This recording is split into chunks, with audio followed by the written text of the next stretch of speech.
Bueno, muy bien. Voy a hacer este pequeño video que es un pizarrón bastante completo, pero sin embargo es un comentario que voy a hacer sobre un artículo de Mario Bunge, escrito en este libro que es Vistas y Entrevistas. Es un texto menor de él, no son de los más importantes, pero de una manera un poco sencilla, escrito de manera para artículos de diarios, de periódicos. Expresa, bueno, sus ideas sobre temas que luego en libros lo desarrolla de una manera más profunda, ¿no? Es un libro, por eso se lee muy fácil. Por ejemplo, el capítulo 7, Filósofos y Basureros. Es una página, dos páginas son. Y la filosofía marxista hoy, que es el que voy a hacer ahora, son una, dos, tres, cuatro páginas nomás. Casi lo que está acá es casi todo lo que está escrito aquí, así que cuando pueda lo digitalizo y lo comparto, porque lo busqué digitalizado y no lo encontré. Este libro, bueno, son opiniones impopulares sobre problemas de actualidad, así se llama, y son, bueno, opiniones. Todo esto lo va a desarrollar luego en ensayos más importantes, como buscar la filosofía en las ciencias sociales en discusión, eh, reconstrucción, crisis y reconstrucción de la filosofía, sociología de la ciencia, la relación entre la filosofía y la sociología. Y luego, bueno, el tratado de filosofía que escribió, que son 7 u 8 tomos, seguramente esto que escribe aquí. Luego, bueno, yo lo he visto en varias entrevistas posteriores, digamos, de la década ya del 2000, incluso antes de fallecer, del 2010 hasta el 2021, y es bastante condescendiente con Marx, ¿no? Lo valora y lo rescata. Él cree que tiene una potencialidad analítica muy grande la teoría marxista, pero en este caso vamos a centrarnos en las críticas que él le hace, que no son las críticas de una persona de derecha, antimarxista, ¿no? Al contrario, es una crítica de un filósofo socialista, ¿no? O sea que lo critica no por reaccionario o porque Marx se enfoca en la clase obrera y él se ponga del lado de la clase empresarial, al contrario, del lado del capital. No, lo hace desde un punto de vista puramente filosófico. Bueno, es una crítica dura, no, pero bueno, un poco sí, porque no, acá rescata muy pocas cosas del marxismo. Pero vamos a decir, la filosofía marxista hoy en 1983, dice él, esto lo escribió en el diario El País de Madrid, en esa fecha, 1983. Es muy sencillo, pero como es un artículo de opinión, sintetiza mucho lo que en otros libros los escribió de una manera más profunda en un capítulo de 40 páginas, por ejemplo, de 20 páginas. Bueno, sin duda a él le gusta el marxismo como una teoría de cambio joven y de cambio, pero a su vez tosca. Él considera una teoría social tosca, pero bueno, joven y revolucionaria o removedora. Así que, ¿qué va a decir Mario Bunge sobre la filosofía marxista? Lo primero que él va a criticar es toda la herencia hegeliana de Marx. Él reivindica a Marx, pero no le gusta nada la herencia hegeliana y fenomenológica e idealista que Marx incorpora a su análisis materialista. Sí va a coincidir en el materialismo, ¿no? En su materialismo y también en su realismo. En varios puntos están en coincidencia, porque Marx reivindica el realismo y el materialismo, que son dos puntos que él también. Y aparte la ciencia positiva o las ciencias, las ciencias naturales también las reivindicaba Marx, y también lo hace Bunge, ¿no? Que le encantan la ciencia en general y las ciencias naturales. Por supuesto, él además tiene una formación antes de filósofo de físico. Así que bueno, no es una crítica reaccionaria, es una crítica de un socialista. Pero pero más allá de que sea un socialista, ni siquiera lo critica desde un punto de vista político, filosófico, político, sino de un punto de vista filosófico, que es en lo que se enfoca Bunge en este pequeño ensayo. Dice Mario Bunge, bueno, que la filosofía marxista la podemos sintetizar en lo que se llama materialismo dialéctico, ¿no? Materialismo dialéctico es lo que conocemos por marxismo. Este materialismo dialéctico tiene dos ramas, una ontológica y una gnoseológica. La ontológica se refiere a una metafísica y la gnoseológica a una teoría del conocimiento. La gnoseológica es la manera en que conocemos el mundo. Y la ontológica es la respuesta a qué es el mundo, qué consideramos que es el mundo. La gnoseológica es cómo conocemos ese mundo. Dice, bueno, que desde la rama ontológica del materialismo dialéctico es una síntesis de materialismo y dialéctica. Y acota, una de las ontologías más originales y a la vez más toscas y oscuras de la historia. Unir materialismo y dialéctica. Ya lo vamos a ver porque él odia, detesta la dialéctica.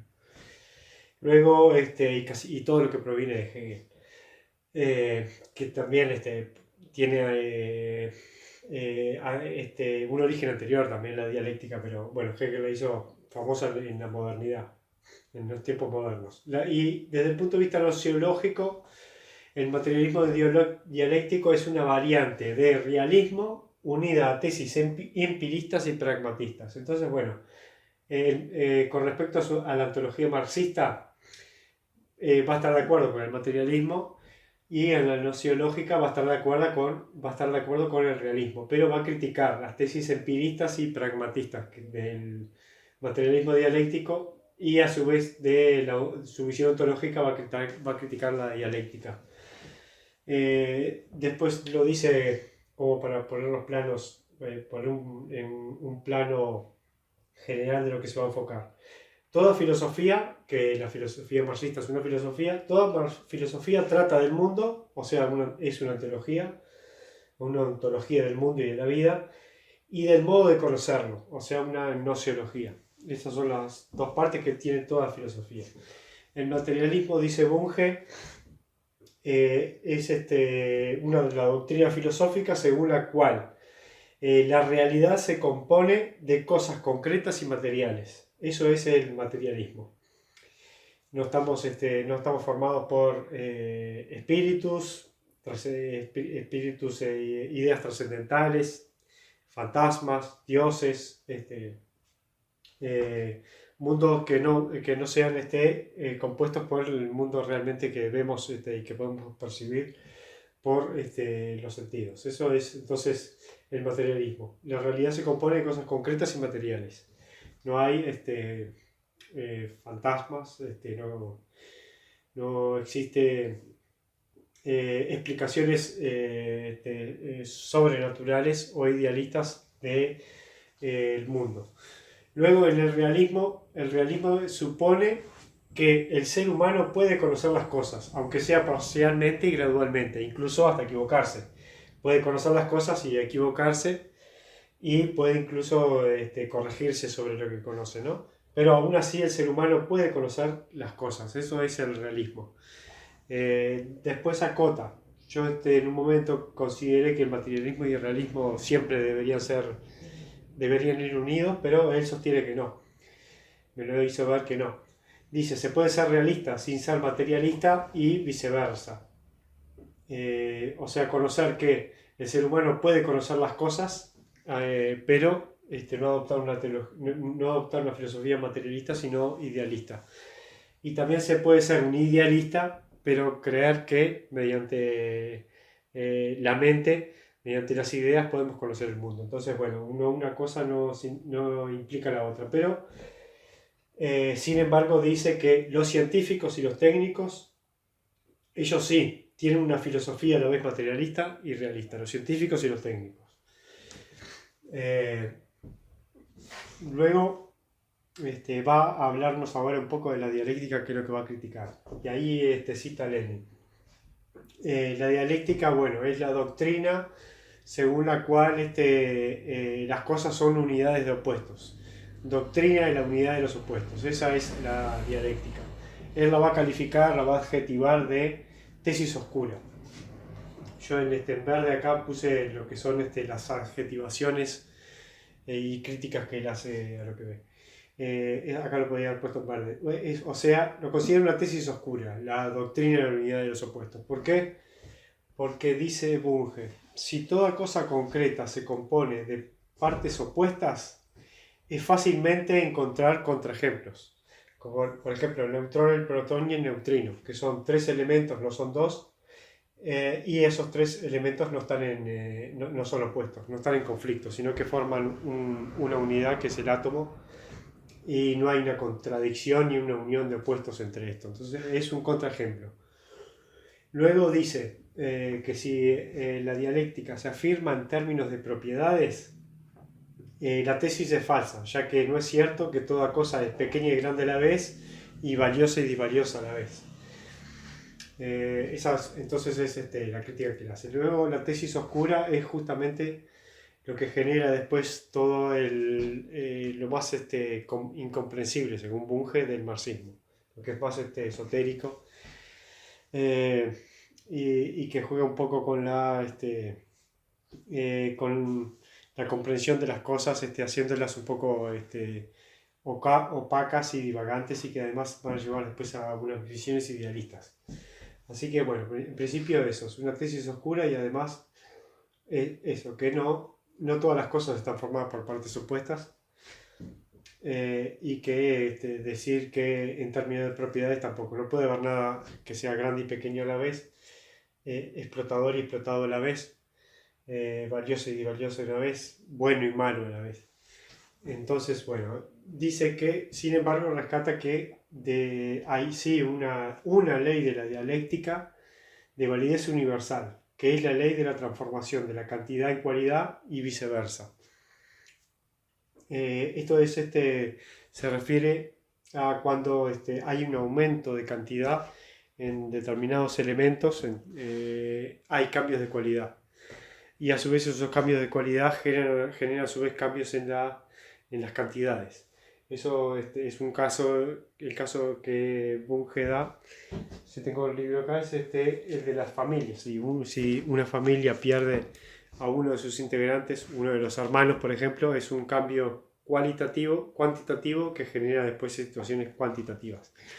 Cuando se incorpora luego, hay un nuevo matrimonio y se incorporan nuevos familiares a la unidad familiar, ahí ese cambio cuantitativo también genera cambios cualitativos.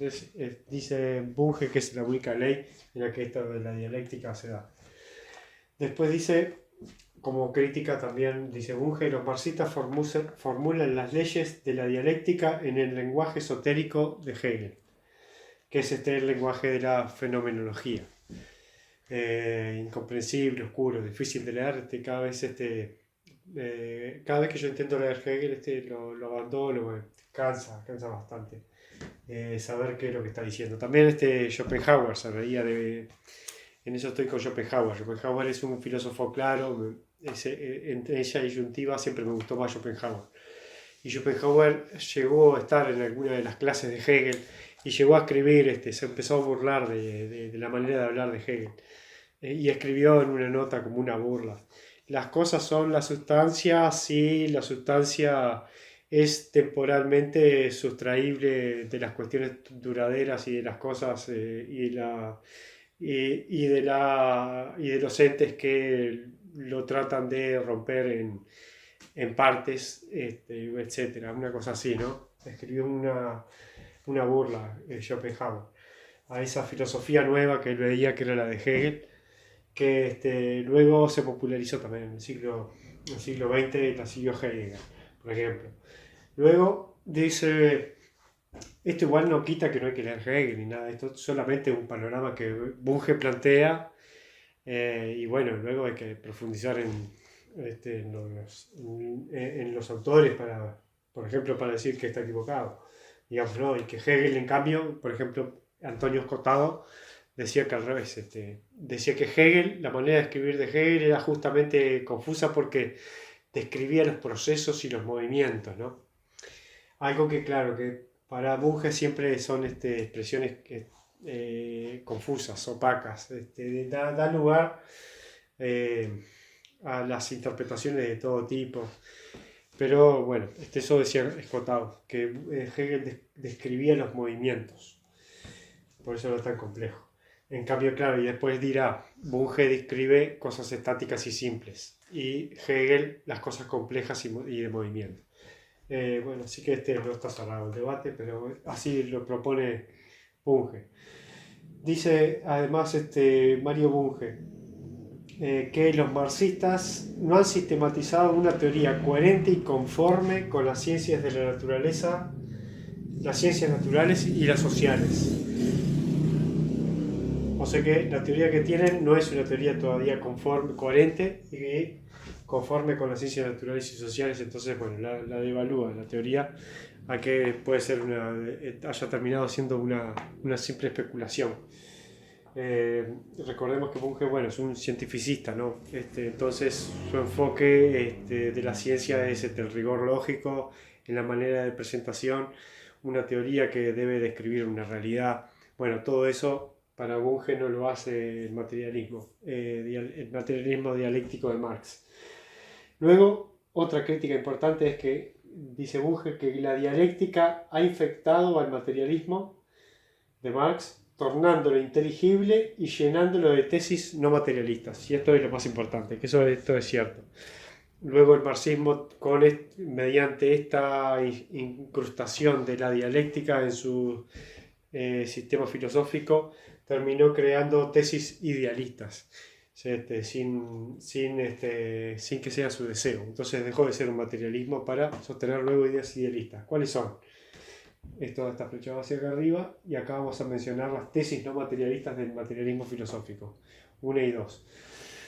La primera, dice Bunge, es la afirmación de que toda sociedad se divide en una infraestructura material, la económica, y una superestructura ideal, la política y la cultura.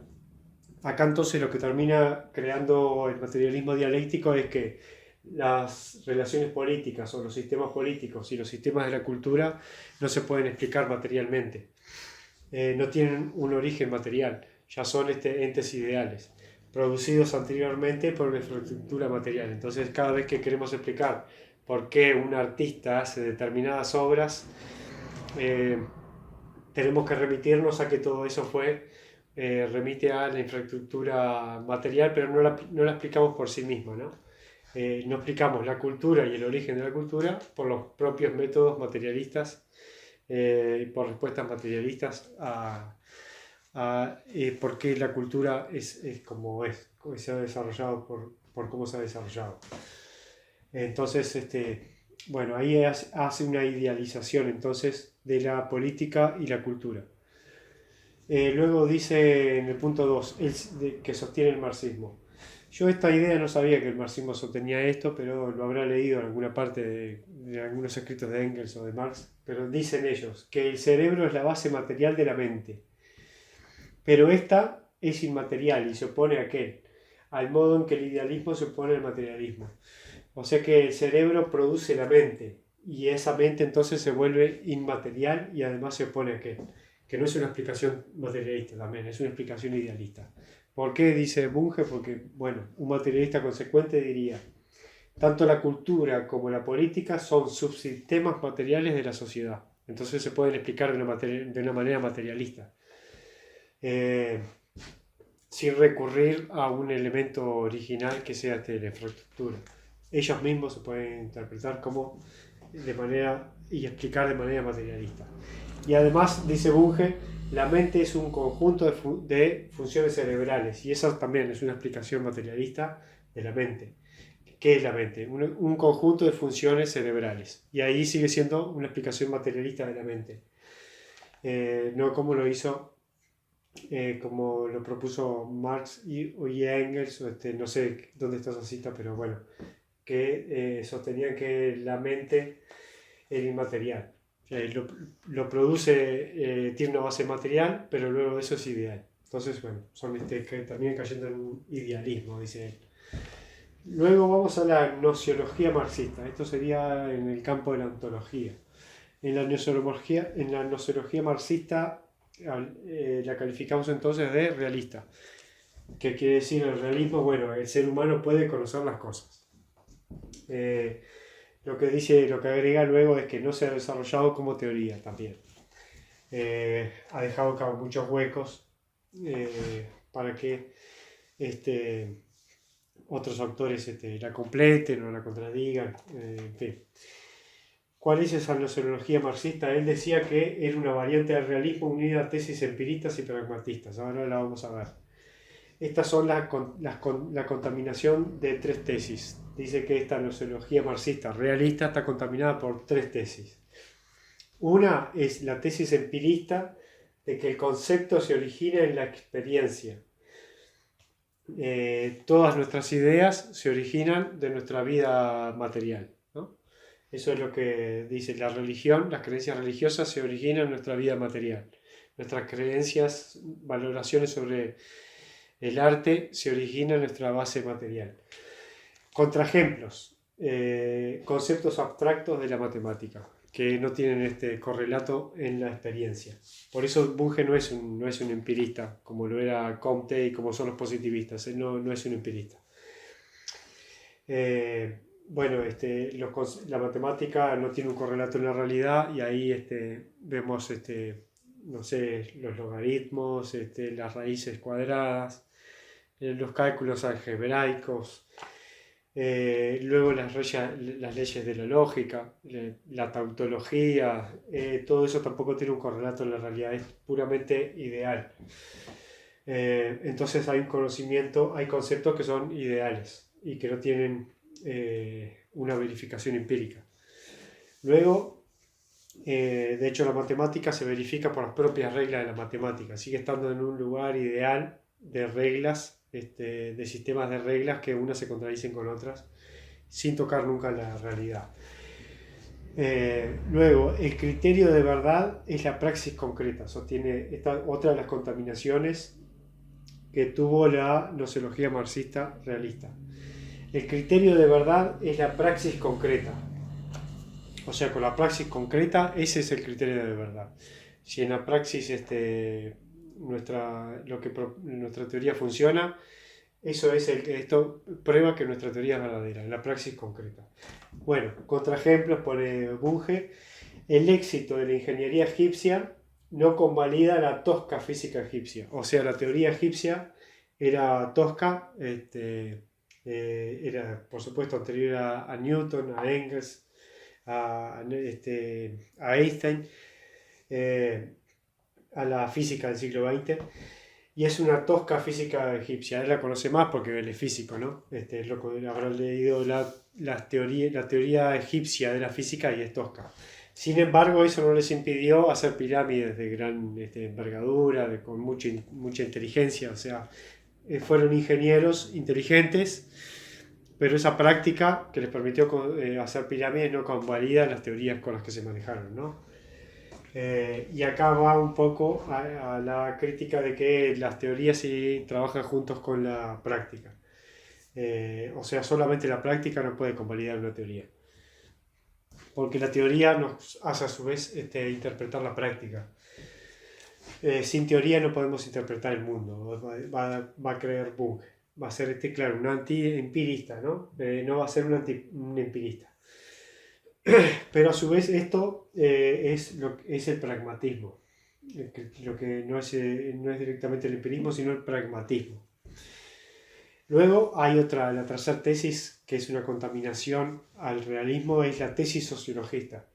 La tesis sociologista considera que la estructura social estimula o inhibe los procesos cognitivos y hasta determina incluso los contenidos.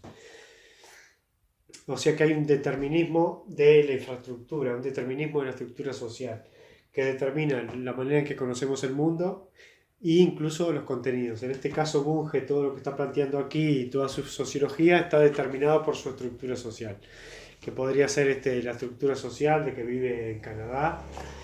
Es filósofo, está en cierta posición social y por esa razón desarrolla estos procesos cognitivos. Eso es, bueno, sociologismo. Y por eso lo critica. E incluso hasta determina los contenidos. Bunge va a considerar que no, que hay procesos cognitivos y hay contenidos que no están determinados por el contexto social ni por o por el ambiente social. Que uno puede tener realmente procesos cognitivos auténticos, científicos auténticos, que no surgen de la posición social en la que estamos, porque estamos en la clase alta, escribimos determinadas teorías, y porque somos empleados rentados de universidades, sostenemos otras. Hecho que se da, pero no lo generaliza Bunge, pero sí lo generaliza Marx. Entonces, bueno, esto oscurece un poco su marxismo. Luego dice que esta tesis sociologista es una exageración del contexto social que anula la creatividad individual. O sea, no existirían creativos individuales. Por ejemplo, Bunge sería un creativo individual que rompe con las estructuras sociales reinantes. Bueno, no. Y eso nos lleva a el mito hegeliano de que el sujeto aprende el espíritu de los tiempos. Bueno, se me había cortado el video. Tengo una batería que dura muy poco, pero bueno. 26 minutos y se cortó. Yo estaba en la idea de que, decía Bunge, que la física y la química moderna y la biología a través de Newton y a través de Darwin, estamos hablando de mediados del siglo XIX, ya probó que hizo victorioso el materialismo. Porque claro, ¿qué hizo Darwin? Explicó el origen de la cultura, de los grandes logros del hombre a nivel de conocimiento de las obras de la civilización, de la cultura, a través de medios materiales, que es la evolución biológica o la evolución orgánica. La evolución orgánica produjo luego la cultura, entonces explica la cultura por el origen de la evolución humana. Luego también el origen de la vida, también triunfó el materialismo porque no fue algo creado por un Dios omnipotente, ni por una idea no materialista, invisible, inefable, sino que está explicada por procesos puramente materiales que son los elementos de la vida, como el carbono, funcionando en el fondo de los océanos y en las rocas, con el paso del tiempo y las temperaturas, para generar de golpe del mundo inorgánico al mundo orgánico, a la primera célula, digamos, la unicelular, y la célula unicelular, y luego de ahí el origen, la evolución hasta toda la vida, ¿no? De unicelular, multicelular, complejo, animales, vida más compleja, hasta llegar a la vida acuática, y desde ahí hasta los lagartos. Luego salimos del agua y pisamos la tierra, llegamos a los simios, a los monos, y ahí llegamos a los homínidos. Entonces ahí triunfó también la idea materialista, que era en la que estaba imbuido Marx. Marx admiraba eso. De hecho, Marx justamente rescata de que por fuera de la infraestructura social y por fuera de la estructura social está la ciencia, justamente, que rompe con eso. Por eso Marx, por eso Bunge admira a Marx en esos aspectos, ¿no? Por eso Marx era un cientificista también, creía en la ciencia, como Mario Bunge. Que cientificista no es biologicista, ni es nada de eso, ¿no? No quiere decir, cientificista no quiere decir que estamos determinados biológicamente, hasta en los matrimonios que tenemos y las relaciones amorosas que establecemos, ¿no? No es eso. Eso es biologicismo. Eso es que es justamente una idea contraria a Bunge, y que incluso Bunge ataca, ¿no? Las ideas biologicistas. Entre ellos pasó un vehículo. Entre ellos principalmente los sociobiólogos, que tratan de explicar la sociología a través de la biología, que es justamente lo que él ataca. Por eso bueno, Mario Bunge es un gran filósofo, quizás uno de los mayores filósofos del siglo XX, por eso estoy haciendo varios videos de él, lo estoy homenajeando de cierta manera. Y a su vez bueno, es un compatriota, digamos, porque es un argentino y si bien detestaba Argentina, no le gustaba Argentina, llegó a detestarla. Bueno, y Argentina tampoco es mi patria, digamos, legal, pero sí es mi patria porque ser uruguayo es ser argentino, ¿no? Es una provincia, ¿no? Una provincia más, como Entre Ríos, parecía Entre Ríos. Eh, luego, eh, vamos a decir, Entre Ríos no, Santa Fe, más parecía Santa Fe que Entre Ríos, aunque Entre Ríos está más cerca. Pero bueno, no es eso, la cercanía cultural que tiene, que sin duda la tiene, eh, pero igualmente él odiaba Argentina, la dejó atrás Argentina y no le interesó más. Después que se fue a Canadá, creo que en el 55 fue después que derrocaron a Perón. En el 57 por él se fue, ya está, no le importaron más los argentinos. Y la historia, bueno, no es un argentino radicado en Argentina, pero bueno, también es un argentino, no es totalmente nuestro, pero de nacimiento lo es. Luego vamos a ver, pero más allá de eso no me importa, no es que la estructura social me está determinando mis procesos cognitivos, en este caso. La estructura social o mi posición social me hace que yo diga que es uno de los mayores filósofos del siglo XX.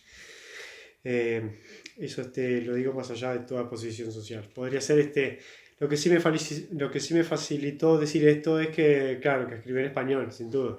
Si hubiese escrito todo esto en alemán, hubiese leído traducciones y sin duda, bueno. Y los videos que veo por internet, puedo ver 25 videos de Mario Bunge, todos en español. En eso sin duda me puede estar afectando. Así que vamos a decir que decíamos esto del realismo y luego una de las cosas, avanzó mucho el materialismo, dice Bunge, por lo que explicábamos recién, ¿no? Pero no en el realismo. El realismo todavía, lo dice por acá, está subdesarrollado. Acá dice, en cuanto al realismo, aún está subdesarrollado. O sea, ¿qué quiere decir? Que el ser humano puede conocer las cosas. Bueno, en la manera en que podemos conocer las cosas todavía está subdesarrollado. Al menos en las ciencias sociales. Sin duda está grandemente subdesarrollado. No hemos llegado a hacer grandes leyes sociales y quizás nunca las haremos si creemos en los antipositivistas, si creemos en ellos, en que el hombre es un animal simbólico e impredecible y que solamente podemos interpretar sus acciones pero no explicarlas. Bueno, si hacemos caso a ellos no lo lograríamos nunca. Si hacemos caso a Bunge, aceptamos que temporalmente sí está subdesarrollado el realismo en ciencias sociales. Luego, bueno, dice al final que el marxismo se convirtió en una escolástica, que esto es lo peor, que la mayor crítica que él le hace al marxismo es que el mayor error nociológico del marxismo fue que se convirtió en una hermenéutica, otra de las filosofías que él odia, en una hermenéutica y en una escolástica. Es decir, en la creencia de que la verdad se halla hurgando textos canónicos. Nos pasamos leyendo textos marxistas y ahí encontramos la realidad. Un poco de esto hacen los marxistas, que leen un libro, leen otro libro marxista, leen otro marxista, leen Gramsci, leen Althusser, después leen Adorno y tratan de unir las teorías para explicar la realidad. Claro, hurgando textos, eso es hermenéutica. Entonces dice, cuando Marx dice el fetichismo de la mercancía generado por el sistema capitalista está diciendo tal y tal cosa, entonces nos pasamos leyendo libros. Los marxistas hacen un poco eso, se pasan leyendo libros. Entonces, bueno, Althusser menciona acá, no le gusta Althusser, por eso algunos lo consideran, él es Bunge socialista, pero por eso muchos lo consideran, creen que es de derecha. Una vez uno me dijo, si conocía a Mario Bunge, claro, ignorante total, pero me dijo, tenía la idea de él, que Bunge era un neoliberal, un admirador de George Bush, algo así, que era como que era un admirador de George Bush. Porque, claro, no es un admirador de George Bush. Es un crítico del marxismo, nada más. Pero sí es un socialista, el socialismo más amplio que el marxismo. Luego, en conclusión, entonces dice: la filosofía marxista, ayer revolucionaria, es hoy conservadora. Y luego dice: ha permanecido en el nivel impreciso de la filosofía romántica y ha resistido toda novedad producida fuera de su seno.